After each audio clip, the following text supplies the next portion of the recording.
Rates of crime and violence might be going down historically, but these remain incredibly important policy challenges in developed as well as developing countries. Every year around the world, nearly 500,000 people are murdered, and millions of more are the victims of other types of crime as well.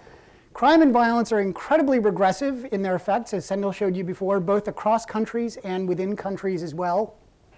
Crime and violence impede economic development, exacerbate every other form of economic inequality, and remain one of the most difficult challenges for governments to address, despite the hundreds of billions of dollars that governments spend every year in taking this on. I was going to present to you the results of a study that we'd done in Chicago about the effects of threatening people with disembowelment, but Professor Pinker gave away the punchline to that. I had anticipated a spoiler alert, which I didn't get. So what I'm going to do instead is talk about a line of research that we've been working on that suggests the possibility that we can make major progress on this problem of crime and violence simply by trying to teach people to stop, listen, and consider what they're doing before they do it. And I think this hypothesis is going to strike many of you when I say it that way as crazy, but I'm hoping by the end of my 18 minutes I will have brought at least some of you with me.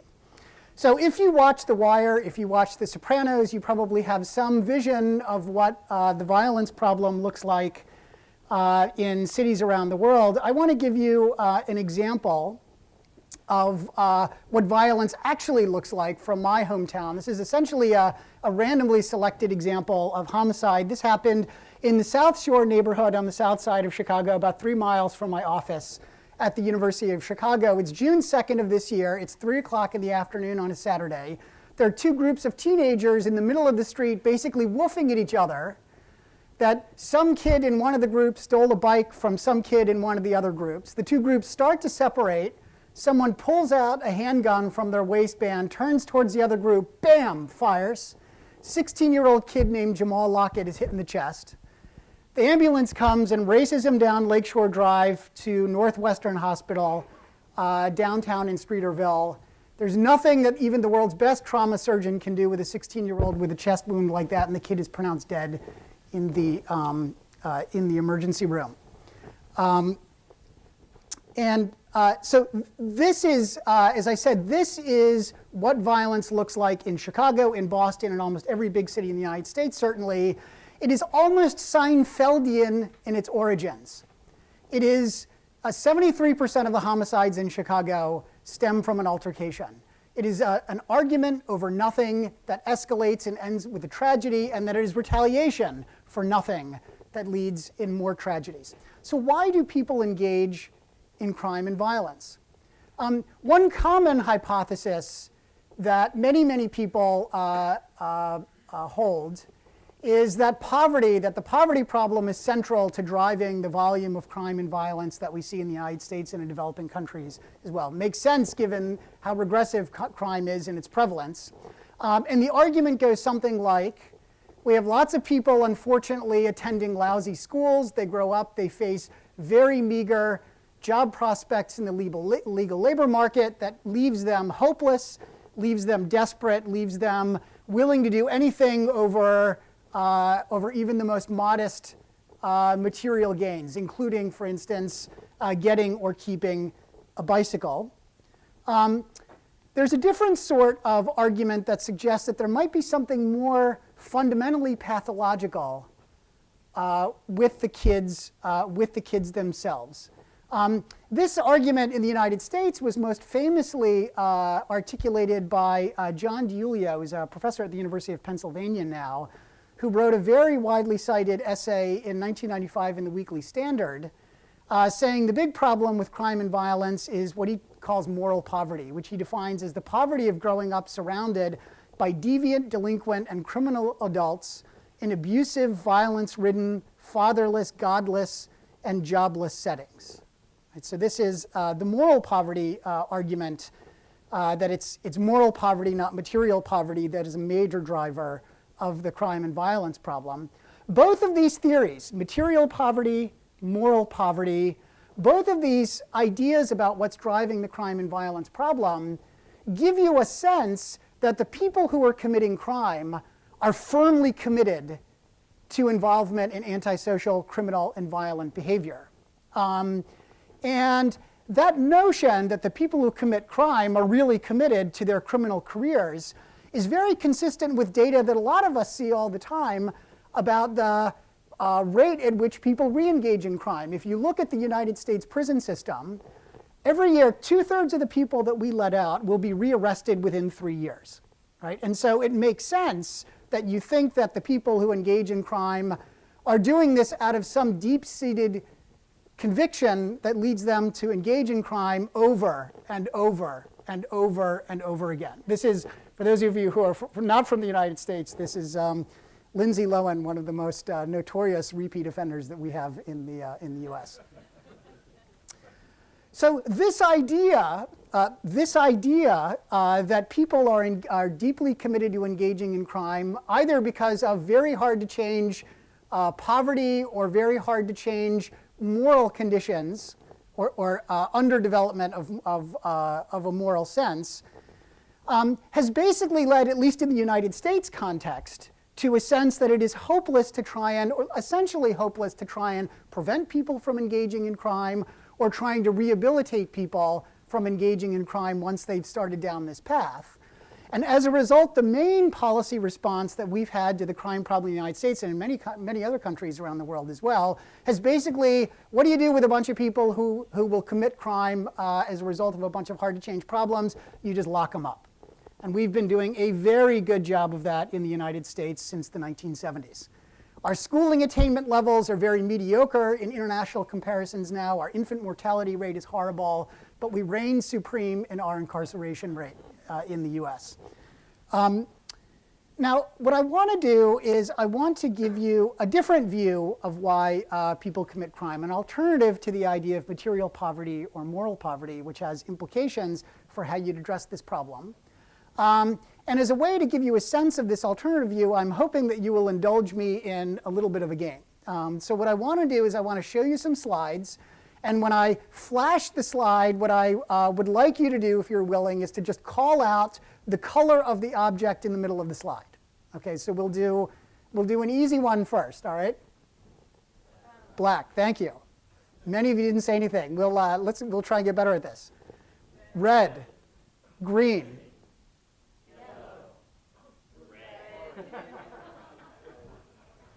Why did some of you say blue? This is clearly orange. So what happened there? What happened there, right? Maybe some of you got a little ahead of yourselves. This relates to the idea of the automatic versus manual cognition that Josh referred to. Maybe some of you got a little ahead of yourselves. And if you had just paused for a moment and reflected on this, you would have stated the name of the color rather than read the word. Right? So why did I go through, this is called the Stroop task if you're in psychology. Why did we go through this exercise? Well, one reason was to test the reading level of everyone in the room. The real reason I did this is because I think something similar might be going on with a lot of the violent crime that we see in US cities and cities all around the world. So let me go back to the example of the violent event on the south side of Chicago that I described before. The shooter who was arrested in that case is a 17-year-old kid named Calvin Carter, right? So the two groups are starting to separate on the south side of Chicago. It's clearly not a self-defense rationale in that case for why he pulled the gun out of his waistband and did this. It doesn't make any rational sense that you would be willing to spend 10 to 20 years in an Illinois Department of Correctional facility over a used bike that would probably get you $10 on eBay if you tried to resell it, right?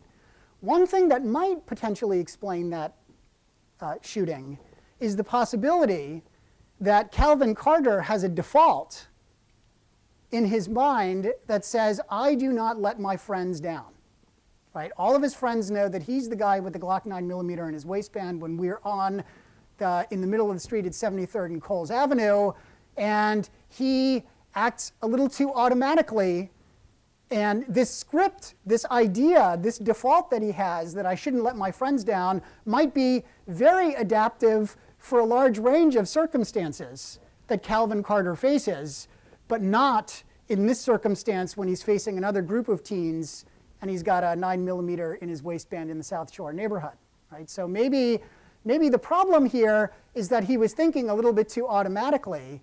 Maybe if we could have gotten him to just pause for a moment and stop and listen and consider what he was doing before he actually did it, maybe the outcome of that event might have been different. Maybe he would have said orange instead of blue, right?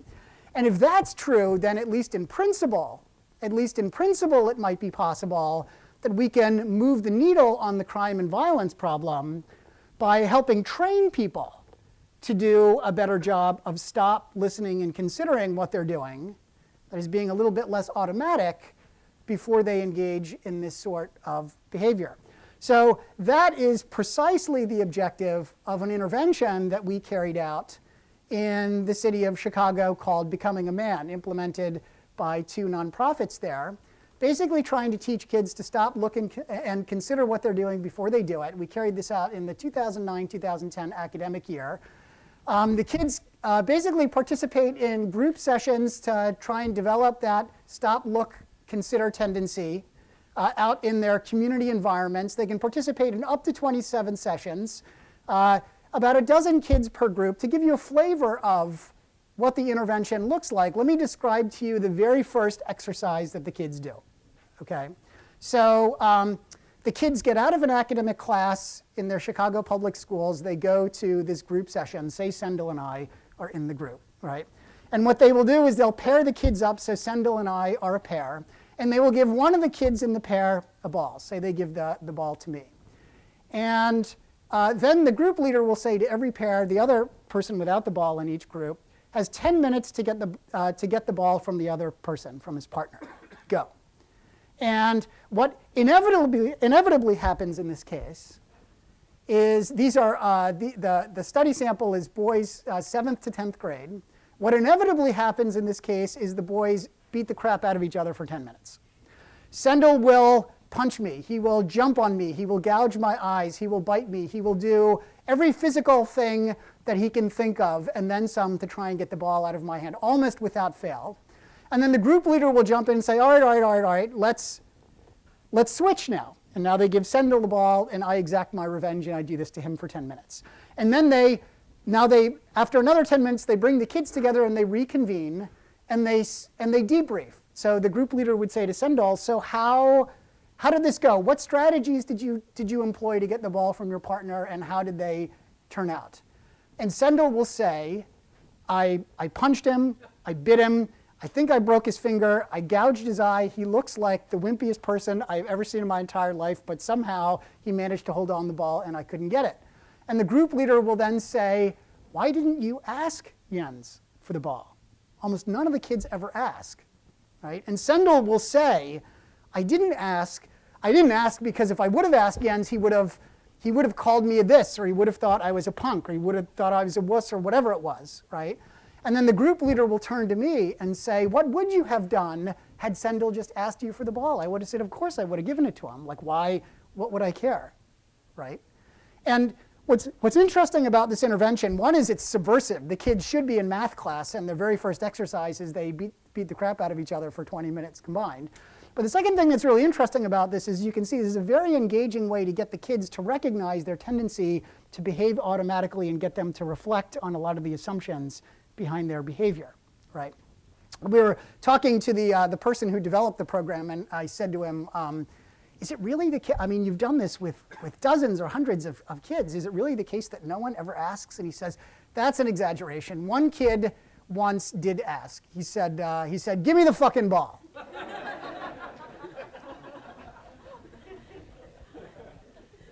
So the other thing that's important about this intervention is that this is a target population that is not known for volunteering for pro-social activities, right? And as a result, the average kid only goes to about half of the sessions, right? So the average kid goes to 13 sessions like this to learn and practice how to stop, look, and consider, to try and move the needle on this major problem of crime and violence. It couldn't possibly actually make a difference, right?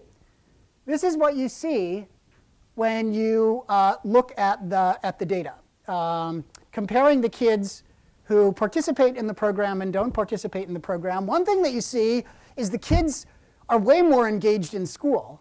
The other thing that you see is the rate at which they're arrested for violent crimes drops by fully 44%. That is the same size as about the same size as the drop in crime in the United States during the 1990s, which people refer to as the miraculous crime drop of the 1990s. 44% reduction from getting these kids to go to 13 sessions and practice stop, look, and consider, essentially, right? Now, some of you might be, if you spend too much time around Harvard, you might be looking at these results and you might be a little bit suspicious. You might think, well, I know that the sort of kid, I know enough to know that the sort of kid who's going to voluntarily participate in some pro-social programming like this is just a different sort of kid, right? Maybe you're just telling me that like the kids who join the Boy Scouts are less likely to engage in crime. That doesn't mean that it's the Boy Scouts that causes the reduction in crime, right? One response to that is we carried this out exactly like a randomized clinical trial in medicine that generates gold standard evidence for the impact of health interventions. We took kids, we randomly assigned them to get the program, to not get the program. On average, the kids in the program and not are identical in every way. So it's not that we're comparing apples and oranges in terms of the kids in the program themselves. A different sort of skeptical response might be, well, maybe what's going on here is that you guys just worked in really easy schools. That's not the case. The redder the neighborhood here, the higher the homicide rate. We worked in the toughest, highest crime South and West Side neighborhoods in the city of Chicago. Well, you might think, well, maybe what you guys did is within these tough schools, maybe you cherry-picked the easiest kids to work with and randomize them to the intervention. So 1.73 here is the average grade point average of the kids that we enrolled in our program the year before we worked them. That's almost as low as Sendel's GPA in college. Here's another number, 35%. This is the fraction of kids who had been arrested before we even started to work with them. Okay, this is a very, very high-risk population. You might have a different sort of skepticism that, well, it's easy to be successful with a tiny number of kids, you know, if you just lavish enough attention on them. We enrolled 2,700 kids from the south and west sides of Chicago and randomized them into this intervention. This was a very, very large-scale intervention. Now, maybe you're thinking to yourselves, they just got lucky. Right? Maybe you're thinking they just got lucky, and we actually wondered about this ourselves. Could it really be the case that you can move the needle so much on this intractable this very difficult to change social problem just by giving the kids a little bit of practice in stop, look, and consider? So we thought, let's do this again. Let's raise the bar. Rather than doing it in the Chicago public schools with school kids, let's identify the highest risk of the high-risk kids and go into the Juvenile Temporary Detention Center in Cook County, where they hold the highest risk juvenile offenders, the kids arrested for the most serious crimes, right? Rather than have nonprofits use professional and trained providers to work with kids to practice stop, learn, and consider, let's have the detention guards do it, right? And these kids, they're in the facility for about 3 weeks. They do this more or less every afternoon, but that's, again, not very much time to stop, practice, and consider. Surely it couldn't possibly do any good with this really high-risk population. This is what you see for the kids coming out of detention. The blue bar here is the fraction of kids, you can see all the way on the right, the blue bar is the fraction of kids who didn't get the stop, look, and consider practice when they were in the detention facility. The fraction that come back 14 months later is nearly 70%. And just a little bit of practice learning to stop, that is, be a little bit less automatic in your behavior reduces that by 50%. Okay, so what have we learned here? Notice what these two interventions do not do, right? Notice what these two interventions do not do. Neither of these interventions does anything to change poverty in Chicago. None of these interventions does anything to change some sense of moral right and wrong in these kids, or address the problem that John DiIulio identified of moral poverty, or change discrimination, or change the lousy schools that these kids attend, or change any larger social conditions in any way. These results make you think that maybe the kids who are engaging in violence and crime are not necessarily bad kids, they just make a bad decision. Non-poor kids, of course, make bad decisions all the time too, but they've got a safety net that catches them. This is less true for the poor kids. We were just in the detention center last week, and one of the team leaders on the staff says that he says to the kids all the time, if I could give each one of you 10 minutes of your life back to do over, none of you would be here right now. It's just getting that 10-minute window right is really, really important, right? And every dollar that our benefit cost analyses suggest that every dollar we spend on these interventions generates from $2 to $30 in benefits to society. So there is bad news and good news here. The bad news is that we might have tragically misdiagnosed this problem and needlessly put hundreds of thousands or millions of people behind bars when we didn't necessarily need to. The good news is that we might be learning something about much lower cost and more humane ways to make progress on this. Thanks very much.